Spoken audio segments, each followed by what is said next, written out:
I knew something was wrong the night she laughed at a message and turned her phone away from me. It wasn't dramatic. No yelling, no slammed doors. Just that small, quiet movement, like I wasn't supposed to see. We'd been married 12 years. 2 kids. A house that still smelled like fresh paint because we'd only moved in a year ago. Everything looked right. Predictable. Safe. She used to tell me everything. Dumb office gossip, what she ate for lunch, which coworker annoyed her. That night, when I asked who it was, she shrugged. Just work stuff. And then she changed the subject like it was nothing. I remember thinking, don't be that guy. Don't be paranoid. So I let it go. That's kind of my whole story, honestly, letting things go when I shouldn't have. Because that wasn't the first time she'd pulled away. It was just the first time I felt it. Like I was already on the outside of something I didn't even know existed yet. Looking back, the shift had been happening for months. She stopped touching me first. Not in an obvious way, just little things. No more hand on my back when she passed me. No random kisses in the kitchen. Nights became quiet. I told myself it was stress. She had taken on more responsibility at work. I picked up extra hours too. We were tired. That's what marriage looks like after a decade, right? Routine replaces passion. Comfort replaces excitement. That's what I believed. There were other signs, though. She started going to bed later than me. Always on her phone. If I walked in, she'd tilt the screen away. Not dramatically, just enough. Are you talking to someone? I joked once. She didn't laugh. Don't start, she said flat. That should have been a red flag. Instead, I apologized. Because I trusted her. Completely. Blindly. And because the idea that something was wrong felt impossible. The first real crack came from something stupid. Laundry. I was folding clothes while she was in the shower, and her phone buzzed on the dresser. I wasn't trying to snoop. I swear. But the screen lit up. And I saw a name I didn't recognize. No contact photo. Just a first name. And the preview. Miss you already? My stomach dropped so fast it felt like I'd stepped off a cliff. I just stared at it. Waiting for it to disappear. Like maybe I imagined it. Then another message came in. Today was. I can't stop thinking about it. That's when I picked up the phone. I didn't open it. I didn't unlock anything. I just held it. And I remember thinking, this is the moment. Whatever you do next changes everything. So I put it back down. Because I was afraid of being right. I didn't confront her that night. I wish I could say I did. That I demanded answers, stood my ground, acted like someone with self-respect. But I didn't. I laid in bed next to her, wide awake, listening to her breathe. Every thought felt like it was clawing at my brain. Who is he? How long? Does she love him? Is this already over and I just don't know it yet? The next morning, she acted normal. Made coffee. Kissed the kids goodbye. Asked me if I could pick up groceries after work. I watched her like she was a stranger wearing my wife's face. At one point, I almost said it. Who's texting you? But the words got stuck. Because if she answered honestly, I didn't know if I could handle it. So instead I nodded, grabbed my keys, and left. And spent the entire day pretending my life wasn't quietly falling apart. The distance grew sharper after that. Once you see something, you can't unsee it. Every notification felt like a punch. Every smile at her phone felt personal. Like I was being excluded from my own marriage. I started noticing patterns. She'd step outside to take calls. She guarded her phone like it held state secrets. Even when we were sitting together, she felt elsewhere. I tried to reconnect. Suggested a date night. She said she was too tired. Tried to talk, really talk. Are you okay? You've been distant. She didn't even look at me. I'm fine. You're overthinking. That word, overthinking, became her shield. Any time I got close to the truth, she used it. And I let her. Because part of me wanted to believe it. That I was just insecure. Paranoid. Imagining things. It was easier than accepting that my wife might be living a life I knew nothing about. The turning point wasn't dramatic. No catching her in the act. No dramatic reveal. Just a mistake. She left her laptop open. We were both home, kids at school. She went out to run errands. I stayed back, working remotely. Her laptop was on the kitchen table. And her messages were open. I didn't hesitate this time. I don't even remember walking over. I just remember sitting down and scrolling. Weeks. No, months. Photos. Conversations. Plans. Jokes that sounded like the ones she used to share with me. And then the part that broke something in me completely. I wish we didn't have to hide. Her reply. Soon. I just need to figure things out. That's when I realized this wasn't casual. This wasn't a mistake. This was a whole other relationship. I kept reading even though it felt like I was slowly suffocating. There were details that hit harder than anything. Inside jokes. Pet names. Memories they had built together. And then, there was one message I wish I could erase from my brain. Him. Do you think you'll leave him? Her. I don't know. He doesn't deserve that, but I don't love him like I used to. I stopped breathing for a second. 12 years. 2 kids. A life built from nothing. Reduced to that sentence. I don't love him like I used to. I sat there for a long time. Not crying. Not angry. Just empty. Like someone had scooped everything out of me and left a shell behind. When I heard her car pull into the driveway, I didn't move. I just waited. Because I knew there was no going back now. She walked in like nothing was wrong. Keys on the counter. Shoes off. A quick glance at me. You're still working? I turned the laptop toward her. I didn't say a word. Her face changed instantly. Not guilt at first. Panic. Then anger. Why were you going through my stuff? That was her first response. Not an apology. Not an explanation. An accusation? I remember laughing. Not because anything was funny, it just came out. Seriously? I said. That's what you're going with. She crossed her arms. You invaded my privacy. Something snapped in me then. You're having an affair, I shouted. The word hung in the air like something toxic. She didn't deny it. That's when I knew it was worse than I thought. The conversation spiraled fast.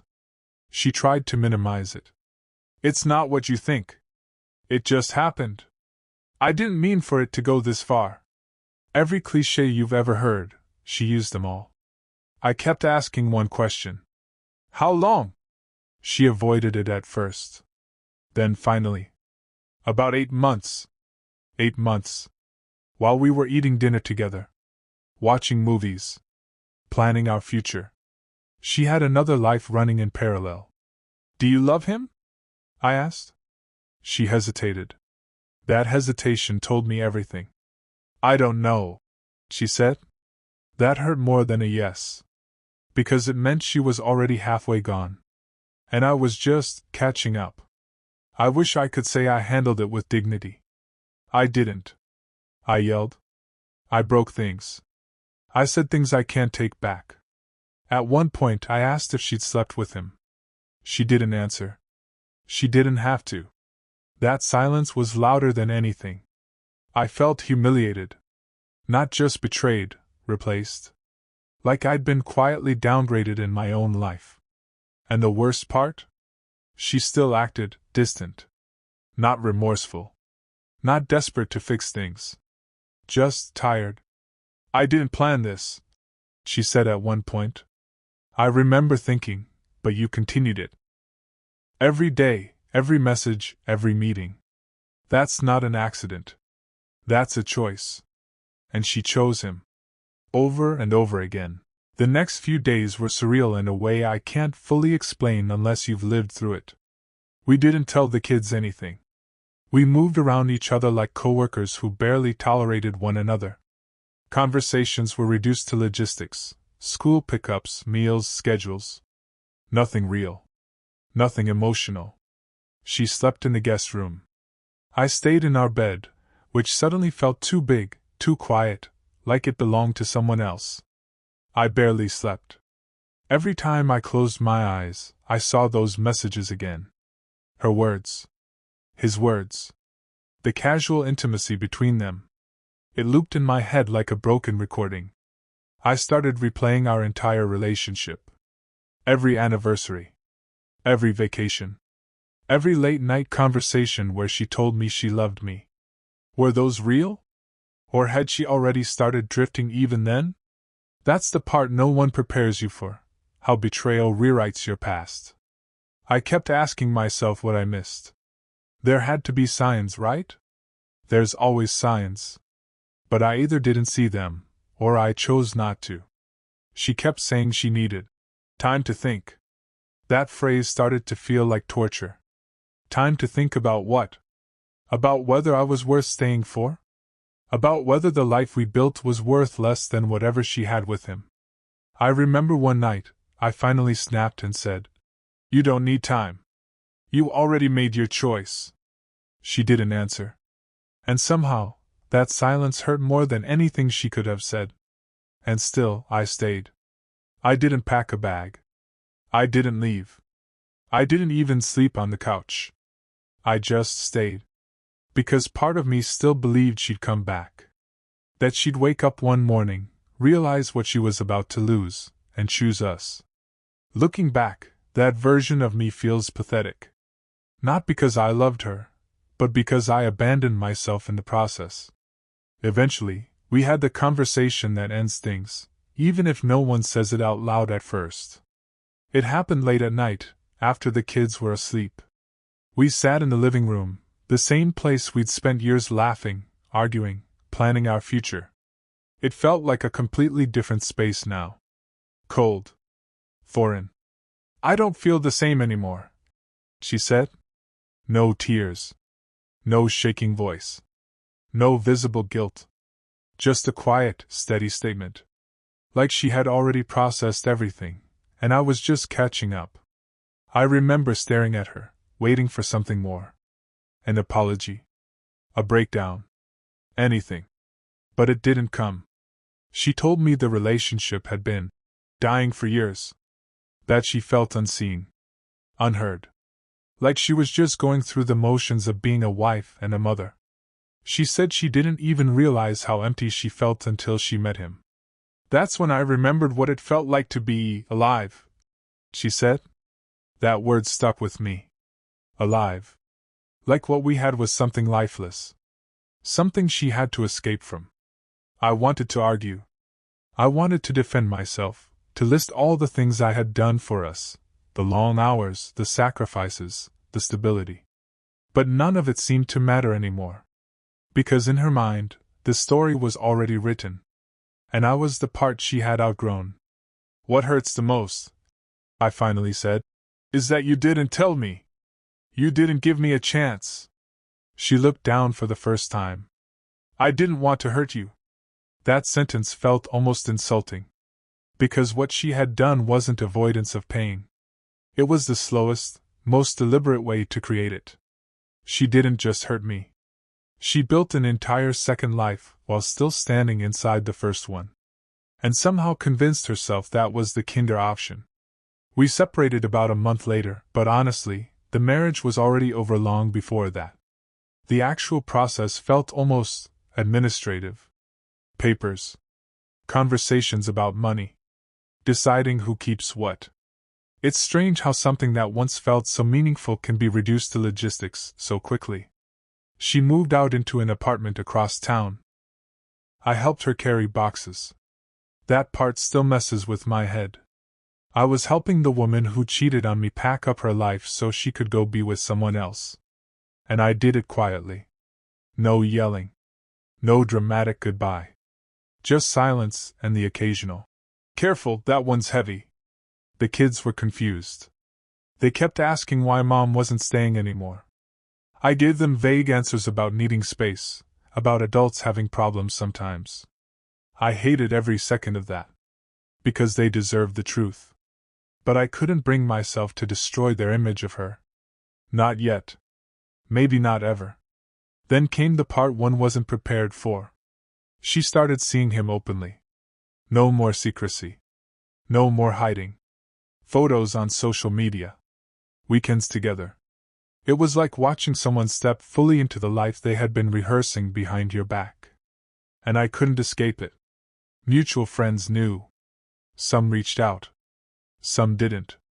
Some clearly chose her side.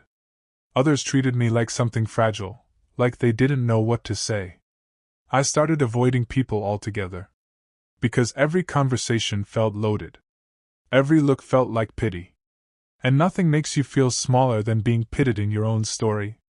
At night, the house felt unbearable. Too quiet. Too empty. I started leaving the TV on just for noise. Anything to avoid sitting alone with my thoughts. It's been a year now, and in some ways, it feels like it just happened yesterday. In other ways, it feels like a completely different lifetime. We're officially divorced. That word still feels strange when I say it. Divorced. Like something final, something clean. But it doesn't feel clean. It feels messy. Ongoing. Like a wound that closed on the surface but never really healed underneath. She's still with him. As far as I know, they're serious. I don't ask. I don't want to know details. But I see enough. Custody exchanges are the hardest part. We meet, exchange a few polite words, maybe a quick update about the kids. And that's it. No emotion. No history. Just two people connected by responsibility. Every time I see her, there's this strange disconnect. I remember who she was to me. But the person standing in front of me feels like a stranger wearing her face. I've tried dating. Friends encouraged it. Said it would help me move on. Maybe it does for some people. For me, it just highlights how much I'm still carrying. I find myself comparing. Overanalyzing. Holding back. If someone takes too long to reply, I notice. If something feels slightly off, my mind goes straight to worst-case scenarios. I don't trust easily anymore. And I don't like that about myself. I used to be open. Relaxed. Secure. Now I feel guarded. Like I'm constantly waiting for something to go wrong. If there's one thing that keeps replaying in my head, it's this quiet realization. I knew something was wrong long before I had proof. Not in a clear, logical way. But in small moments. The way she pulled away. The way conversations became shorter. The way I started feeling like I was talking at her instead of with her. And I ignored it. Because it was easier. Because confronting it meant risking everything. And I wasn't ready to do that. So I convinced myself it was normal. That relationships go through phases. That distance happens. And maybe all of that is true. But there's a difference between normal distance and emotional disappearance. And I didn't recognize that difference until it was too late. I've spent a lot of time thinking about where things actually broke. Was it something I did? Something I didn't do? Or was it always heading in this direction, no matter what? I don't have a clear answer. And that might be the hardest part. Not the betrayal itself. But the lack of closure. The unanswered questions. The what-ifs that don't go away. I don't hate her. I really don't. There are days when I feel anger, sure. But most of the time, it's something else. Something quieter. A kind of sadness that just exists in the background. Like a permanent echo. If anyone reads this and recognizes even a small part of their own relationship in it, that feeling that something is off but you can't quite explain it, don't ignore it. Don't bury it. Because silence doesn't fix things. It just gives them space to grow in the dark.